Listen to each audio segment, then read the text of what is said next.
इस वक्त हम मौजूद हैं उत्तर प्रदेश के जनपद महाराजगंज में। हमारे साथ बैठे हुए हैं समाजवादी पार्टी के प्रदेश कार्यकारी सदस्य देवेंद्र प्रताप शाही और बब्बू शाही, और आप महाराजगंज जनपद के सदर विधानसभा क्षेत्र के प्रभारी भी हैं। इसमें मुद्दा चल रहा है महंगाई, बेरोजगारी और स्वास्थ्य को लेकर के। आपकी इस पर क्या राय है, आपसे जानेंगे जी। बहुत बहुत स्वागत है आपका। सबसे पहले आपको धन्यवाद और समस्त उत्तर प्रदेश की जनता को मेरा अभिवादन। मैं कहना ये चाहता हूँ, देखिए ये ज्वलंत मुद्दे हैं जिनकी आपने बात की, शिक्षा, स्वास्थ्य, बेरोजगारी, महंगाई। लेकिन सरकार का शुरू से ये रहा है, चाहे केंद्र की सरकार हो चाहे उत्तर प्रदेश की सरकार हो, शुरू से ये भारतीय जनता पार्टी का रहा है कि मेन मुद्दों से जो है जनता को भटकाया जाए। उसमें जो है आप नए नए चीज़ें देखते हैं, कभी जात की बात होगी, कभी मंदिर मस्जिद की बात होगी, लेकिन कभी स्वास्थ्य शिक्षा की बात नहीं होती। जबकि सच्चाई ये है कि अगर एक देश को विकसित राष्ट्र बनना है तो शिक्षा, स्वास्थ्य और साइंस एंड टेक्नोलॉजी पे उसको काम करना होगा। और मेरे देखने में आप बता दीजिए कि 2014 से केंद्र में भाजपा की सत्ता है और 2017 से प्रदेश में भाजपा की सत्ता है। आपसे एक बात मैं शेयर का, आप भी अनुभव कर रहे होंगे, आज के टाइम में आप ब्लॉक में चले जाइए, आज के टाइम में आप तहसील में चले जाइए, आज के टाइम में आप जिला मुख्यालय पर चले जाइए, जितने अधिकारियों के ऑफिसेज हैं वो किसी विकसित राष्ट्र की भांति जो है उनका साज सज्जा कराई जा रही है। मेरा ये पूछना है कि जो 80% लोग, 70% लोग जिनको आपका ही आंकड़ा है कि 80 करोड़ लोगों को हम अनाज दे रहे हैं, यानी आप अनाज दे रहे हैं तो वो गरीब लोग हैं जिनके पास पैसा नहीं है शिक्षा के लिए, स्वास्थ्य के लिए।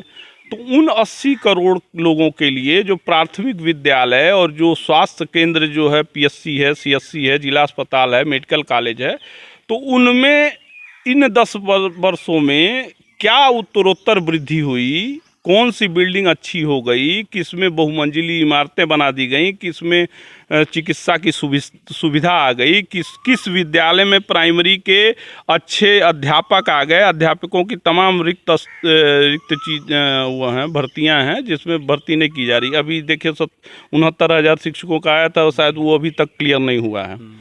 एक बात और बेरोजगारी के लिए मैं आपसे कहना चाहता हूँ, क्या कारण है आप पूरे भारत के सारे प्रदेशों को, जितने भाजपा से शासित प्रदेश हैं, गुजरात को देख लीजिए, चाहे आप गुजरात चली जाइए वहाँ देख लीजिए, मध्य प्रदेश देख लीजिए, आप राजस्थान देख लीजिए, आप उत्तर प्रदेश देख लीजिए, आप बिहार देख लीजिए, क्या कारण है कि पिछले 10 साल में जितनी परीक्षाएं रोजगार के लिए आयोजित की गई वो आज तक क्यों लीक होती रहीं? इसके पहले की सरकारों में तो कभी लीक नहीं होता था पेपर, जबकि टेक्नोलॉजी भी नहीं थी, कंप्यूटर भी नहीं था। आज के टाइम में आपको सारी चीज़ों को रोकने के लिए व्यवस्थाएं हैं, लेकिन आपके क्यों पेपर? क्योंकि आप युवाओं को रोजगार देना ही नहीं चाहते हैं रोजगार से। और अच्छा ये बताइए, जिस सरकार की मंशा ही ये कहते, जिसके शीर्ष नेतृत्व का नेता ये कहता हो कि पकौड़ा बेचना भी रोजगार है, उस सरकार से आप क्या उम्मीद करते हैं कि वो किसी को रोजगार देगी, किसी के लिए स्वास्थ्य के लिए प्रबंध करेगी, किसी को शिक्षा के लिए आगे बढ़ाएगी? रोजगार और नौकरी में अंतर होता है ना। फिर नौकरियां आपको पता है 4,50,000 रिक्त पद उत्तर प्रदेश में खाली हैं, और पूरे हिंदुस्तान के अगर आंकड़े को लीजिएगा तो 30 लाख पद सरकारी नौकरियां खाली हैं। मैं ये कहता हूं कि उसको आप क्यों नहीं भर रहे हैं? आउटसोर्सिंग तो चल रहा है ना, भरा जा रहा है। देखिए सरकारी नौकरी क्यों चाहता आदमी? जीवन में कभी भी आप रोजगार ऐसा खोजते हैं जो निरंतर आपको, आपके परिवार को चलाने के लिए एक आय प्रदान करे। ठीक, अगर आय नहीं कोई रोजगार प्रदान कर रहा है, उसमें अनिश्चितता बन रही है, तो लड़कियों की कोई शादी नहीं करना चाहता है लड़कों से। और जब स्थिरता होती तो वो आदमी अपने पूरे मनोयोग से काम भी करता है। जब आप किसी को 18,000, 15,000, आज ये बताइए कि जो मनरेगा की जो वो है, क्या कहते हैं, मूल्य है पर डे का, वो भी 250-300 के करीब है मेरे ख्याल से, 252 रुपया। और जो बाहर जाके बच्चे कमा रहे हैं, बेरोजगार जो हैं, जो किसी भी तरह अपना घर चलाने के लिए जो है वो करते हैं, पलायन करते हैं, बिहार और यूपी के लोग, वो जा रहे हैं तो वो 14,000, 15,000 पेंट और पॉलिश करके और जो है छोटे छोटे काम करके कमा लेते हैं। तो आपके 18,000 रुपये देने से किसी के परिवार का कैसे खर्चा इस महंगाई में चल पाएगा? जरा आप हमको समझा दीजिए। तो पलायन नहीं रुक रहा है अभी।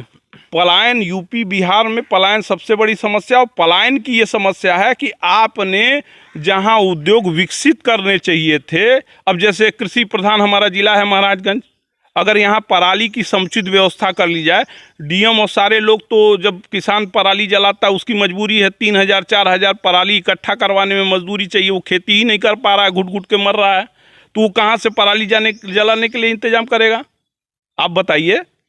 तो जो घाटे का सौदा है उसको और आप घाटे में लाना चाहते हैं कि जो आदमी उससे जी भी पा रहा है वो जी भी ना पाए कल। और आपने कितना फूड प्रोसेसिंग का, कितने चावल से बनने हुए प्रोडक्ट, कितने पराली से बनने हुए, गत्ता बनता है पराली से, दफ्ती बनती है पराली से, उससे सामान पैक होते हैं, तो उससे आप अगर 1-2 फैक्ट्री कहीं फरिंदा में डलवाए होते, नौतनवा में डलवाए होते, महाराजगंज में डलवाए होते, और 1,000 बच्चों को नौकरी मिली होती, और इस ज़िले का जो है GDP बढ़ा होता, ठीक, तो आपने ये तो नहीं किया।